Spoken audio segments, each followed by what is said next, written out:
Hi guys, welcome back to Cartex. Today, a DC charging test of the Cupra Raval. So let's see what it's like. So let's start at the 31%, and what we see now, it already starts at 99 kilowatts. So let's look a bit further. And then this happened, 47%, 116 kilowatts. Well, that's 11 kilowatts above what Cupra says it will charge. Outside temp is really good today. Well, it's a bit warm, it's 30 degrees, so normally it downgrades a bit, but it's going great.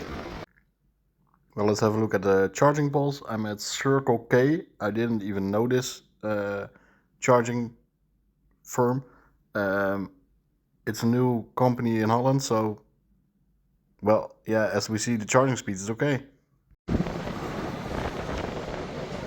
At 62%, 116 kilowatt, guys, so above the norm from Cupra.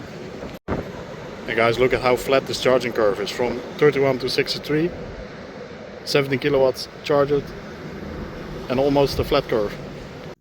And even at 75%, above 100 kilowatts, so it's a crazy charging curve, it's really flat. And well guys, after 80%, it's going down, 47 kilowatts, etc. But high-speed charging you do from 10 till 80%, not above it. So 31 till 85% in 18 minutes with an average charging speed of above 100 kilowatts. So look at this charging curve, really flat. Only after 80% it kicks down, but that's normal in every car. But Cupra, Volkswagen Group, etc. You did a good job on this battery. Congrats. Well guys, DC charging the Cupra Raval. Made a video for you guys because a lot of you guys asked me for it, so I did it. What do you think? Is it a good car to do long travel trips with? Is it too small? Is it not charging fast enough? Well, I think it does.